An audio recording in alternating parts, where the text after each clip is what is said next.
Hello, everybody. We have a short week this week, so I'll try to make this a short screencast. You'll see that the discussion comes in two installments as usual, two postings. In other words, it's due on Saturday for the second one, not on Friday because of the Veterans Day holiday on Friday. So you get an extra day there. And the same is true of the reading questions. The reading questions will be due on the 11th, Saturday instead of Friday. But the big show is right here. For 200 points, your attempt to sell a solution to your wicked problem.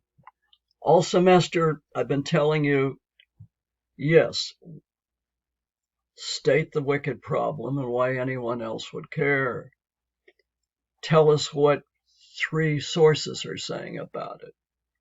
Take a deeper look at it, but I've kept advising you not to get to solutions just yet. Well, that time is now. So let's take a look. And you've got quite a ways. You've got over a month to work on this, but it's going to take a lot of thinking, and I suggest starting as soon as you can, really. So it's due December 13th, Wednesday. That's our last week of the semester. There's something else going on later that week, much shorter, but anyway, this thing is due Wednesday. Okay, you got kind of a long to-do list here, so let me go through it with you. See good introductions, better conclusions in the writer's toolbox on the modules page for a method of developing an introduction paragraph, and later on, avoiding a conclusion paragraph that unnecessarily repeats what you've already covered elsewhere in the essay. Those repetitive paragraphs are fine for 20-page essays, but something that's this short really doesn't need one. So I'm giving you a little toolkit on the writer's toolbox for an alternate way to write a final paragraph. Okay, to get thinking about what your first paragraph should look like, see what Savalle says in Chapter 7, the one we're reading for this week, the final reading in this book. And what he says about organizing your essay and developing an introduction that makes your purpose clear. You've got to sell readers on your solution, and here's something new. And explaining how you yourself will set an example in taking an active role in that solution. So it's going to take a lot of thinking. Pay close attention to Savalle's advice on selling your solution. For example, in section 2.4 in chapter 7, where he tells you to emphasize how your logic and evidence led you to your solution, a good idea, right? And explain the role he played in your thinking. You've been reading him all semester. Why let him be on the sidelines? Why let him be just in the background? He played a principal role in a lot of your thinking on the wicked problem and giving you a lot of advice on going deeper with it, on drilling down. So let's bring him on stage a little bit, give him some credit, explicitly and deliberately. Now save a place in your essay for stating root causes.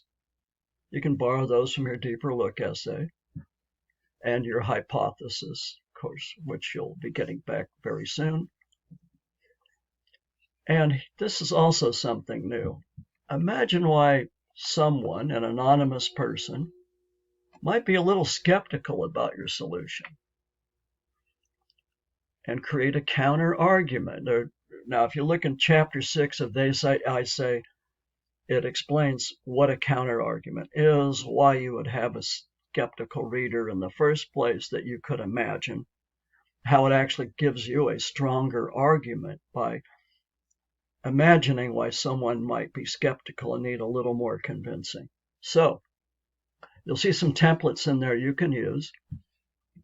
And you know, they say, I say well enough by now that they do offer you templates you can freely use. It's not plagiarism. It's there for you to use.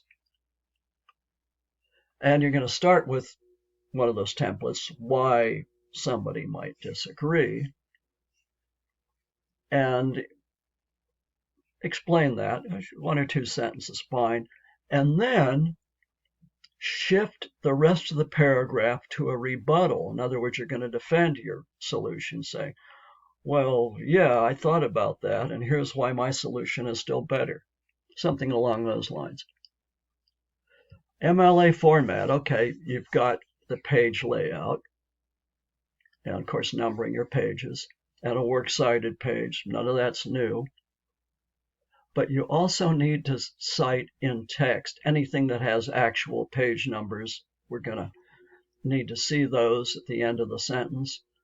And if there are no page numbers, because you're using a electronic document, something online, use a paragraph number. And the Purdue OWL shows you how to do that. Okay, an appendix page is also something new. You may have a photo that just shows your wicked problem. You know, one picture's worth 1,000 words, right? Or you may have a chart, pie chart, bar graph, a table, or some visual content, something, some data or details. I'm sure to add a caption underneath it. It's going to go on a separate page before your works cited page, but after the page where your last paragraph is. So sandwiched in between the body of your essay and your works cited page. And the title of that will be appendix page. And as always, you can incorporate what you've said on your previous assignments. Just be strategic about where you locate them. And if you find another credible source, which I warned you away from doing on your overview of expert discussion and on your deeper look, the 3 sources on your overview of expert discussion were plenty for the deeper look essay. But now at this point, you've done a lot more reading, a lot more thinking. You may have found another source that's pretty good. You want to include it. That's fine. Okay, let's get to the stuff you want to really avoid. Don't let your sources take over your essay. Don't let them lead your paragraphs, for instance. They're your support team now. You're going to lead your paragraphs with your thinking, not theirs. Avoid quoting when paraphrasing would do. Just remember to quote seldom and paraphrase often. And trim those quotations to just the bits you want to use. These little dots, you may have seen them in other writing. The correct use for them is to take parts of quotations out you don't really need. They're called ellipses. And be sure to introduce those quotations in the same sentence as they say in chapter 3 and they say, I say. So give those sources credit in your paragraphs. Remember what I said about in-text citation. I'm saying it again here. And here's one that I really want you to slow down and look at. Avoid using ChatGPT or any other AI application that generates text. Doing so will constitute plagiarism, which will mean complete and total failure of the assignment. Now, you can use ChatGPT to generate ideas or to search the way you might use Google. ChatGPT actually is pretty good at that.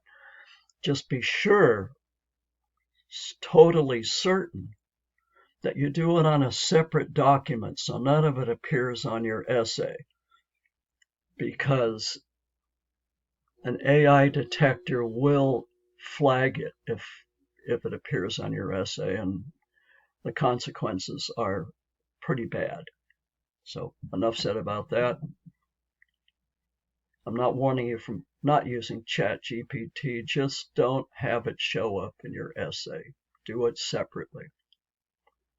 Okay, this one is something you're going to upload in Microsoft Word. And as always, if you're using Google Docs, you can do a conversion on the File menu when you upload it. And the usual that you're probably used to now, you will lose 10% of the points if it comes in late, but because it's the end of the semester and the college needs grades after Wednesday, December 20, that's a week after all, I won't be able to accept it.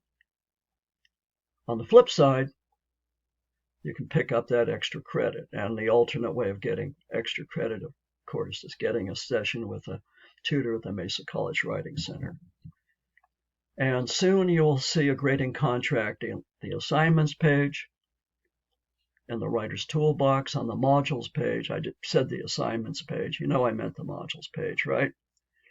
And that's a lot. I'm exhausted. That's just way too much talking for one morning. But seriously,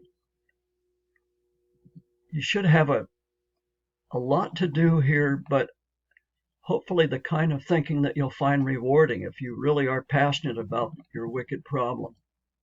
Okay? Have a great week. And as always, if you have a question about this or any other assignment, there's a chat room here on the discussions page, and you can pick up points equal to a reading question if you ask your question there. Okay? Have a great week.